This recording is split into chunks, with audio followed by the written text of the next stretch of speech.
আসসালামু আলাইকুম। আজ আমি আলোচনা করব ন্যারেশন ক্লাস নিয়ে। তো কথা না বাড়িয়ে চলুন শুরু করা যাক। ন্যারেশন উত্তর করার জন্য প্রথমে আমাকে সাবজেক্ট এবং অবজেক্ট, সুতরাং দুইজন ব্যক্তিকে দরকার।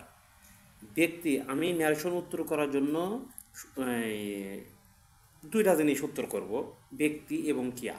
ব্যক্তি এবং ক্রিয়া যদি পরিবর্তন করতে পারি, ন্যারেশন উত্তর করা শেষ। তো চলুন শুরু করি। এখানে লেখা আছে, প্রথমেই ইনভার্টেড কমা লেখা আছে। আমি এই ইনভার্টেড কমা না ধরে প্রথমে খুঁজবো দুইজন ব্যক্তি কোথা আছে। যে জায়েদ জায়েদ লেখা আছে এবং রবি লেখা আছে। এই দুইটা জিনিস আমি প্রথমেই পেয়েছি। তাহলে জায়েদ যেহেতু প্রথমে আছে, তাহলে আমি প্রথমে লিখবো Zayed said to Robi. Zayed said to Robi লেখে এই যে প্রশ্নটা আছে, do you have any dream, এই যে প্রশ্নবোধক দেওয়া আছে কিন্তু ইনভার্টেড শেষ হয় নাই, এর মানে জায়েদ কথাটা ডাবল করেছে। সুতরাং আমি ডাবল উত্তর না করে একটাই সেন্টেন্স নারেশন উত্তর করব। তাহলে Zayed said to Robi, do you have any dream, তোমার কি কোনো এই স্বপ্ন আছে। আমি এরা সেন্টেন্স নারেশন উত্তর করার চেষ্টা করব। বলবো যে এরা সেন্টেন্স নারেশন, এটুক বাদ। এটুকুর উত্তর কি? প্রশ্নবোধক থাকার কারণে আমরা সেড টু সমান কি নিব? যে সেড টু সমান আমরা আস্ট নেব। সেড টু সমান আস্ট।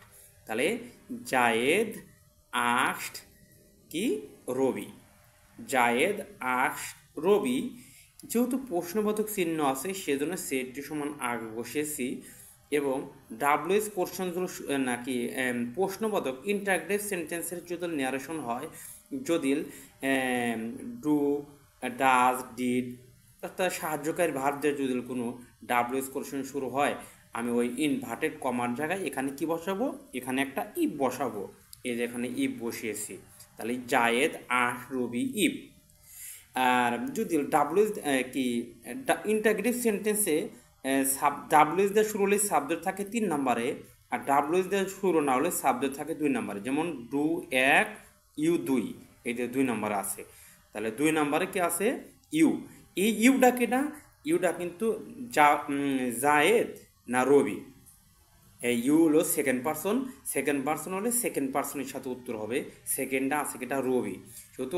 যেহেতু এরা সেকেন্ডে আছে, সুতরাং এই যে ইউটা কিন্তু রবি। সুতরাং এই ইউ সমান আমি বসাবো কি? হি। তাহলে জায়েদ আস রবি, এই ইনভার্টেড কমার জন্য ইফ, এখানে বসাবো ইউ সমান হি, ডুব দেব কি? ফু। তাহলে হ্যাভ থাকলে বসাইতে হবে হ্যাড, বাদ বাকি যা আছে তাই, ফুল স্টপ। এই যে আবার আর একটা লাইন যুক্ত করেছে, যে না ইনভার্টেড কমা শেষ। যেহেতু আর একটা লাইন যুক্ত করেছে, আমি এখানে কি করব? অ্যান্ড দিয়ে যুক্ত করবো। অ্যান্ড আস্ট বা অ্যান্ড এগিন আস্ট বা ফার্দার আস্ট।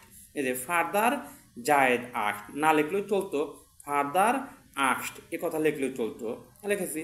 তাহলে ফার্দার আস্ট জায়েদ আস্ট রবি, একই কথা। এই যে ডাব্লিউএস দেওয়া যখন কোশ্চেন শুরু হয়, ডাব্লিউএস থাকলে ডাব্লিউএসে বসে যাবে। এই যে ডাব্লিউএস, আমি আগেই বলেছি ডাব্লিউএস দেওয়া যখন শুরু হয় সাবজেক্ট থাকে 3 নম্বরে। তাহলে ডাব্লিউএস 1, ইজ 2, ইউর। রোয়ালা জিনিস একা কোনো সাবজেক্ট হতে পারে না, দুইটা নিতে হয়। তাহলে ইওর 1, ইওর অ্যাডজেক্টিভ, এই যে ড্রিম কথা নাউন, এই যে দুইটা জিনিস মিলেই হচ্ছিল সাবজেক্ট। তাহলে ইওর সেকেন্ড পারসন, সেকেন্ডে প্রথমে বলছি কি আছে? এই যে রবির রোয়ালা। ইওর মানে তোমার, রবির ভিতরে দেখবো যে রোয়ালা কি আছে। রবির ভিতরে রোয়ালা হচ্ছিল হিস। তাহলে ইওর সমান লিখবো হিস ড্রিম, এই যে ইস সমান কি? অজ। যে হিস ড্রিম অজ, উত্তর শেষ। এখন এস, প্রথমে যেহেতু জায়েদ কথা বলেছি, এখন বলবো কিন্তু রবি চোখ বুঝা বলবো। এদের ইয়েস কথা যেহেতু আছে, আমি লিখবো রবি রিপ্লেড। ইয়েসের উত্তর হবে রবি রিপ্লেড ইন দ্য অ্যাফার্মেটিভ। এই ইয়েসের উত্তর হচ্ছিল রবি রিপ্লেড ইন দ্য অ্যাফার্মেটিভ। এই যে ইয়েস কিন্তু ইনভার্টেড কমা শেষ না, ইয়েসের পরে কমা দিয়ে আরও একটা বাক্য আছে। সুতরাং রবি এনে একটা কমা যায় কি? দ্যাট বসাবো। এই যে রবি রিপ্লেড ইন দ্য অ্যাফার্মেটিভ, এই যে ইনভার্ট কমা যায় কি? দ্যাট। আই মানে আমি, এই আই কেটা? এবার আই মানে আমি ফার্স্ট পারসন, প্রথমে যদি জায়েদ থাকে এবার কিন্তু ফার্স্টে বলতে আছে কি রবি, তাহলে এখানে বলবো কি হি। হ্যাভ সমান কি হ্যাড, হি হ্যাড এ যে ড্রিম সমান কি ড্রিম, ফুল স্টপ। যেহেতু প্রশ্নে প্রথমে জায়েদ দুইবার প্রশ্ন করেছিল, সুতরাং রবিও কিন্তু দুইবার উত্তর দেবে। সেই Robi I like to have a plate full of rice, তাহলে এ জায়গায় অ্যান্ড দেওয়া যুক্ত করব।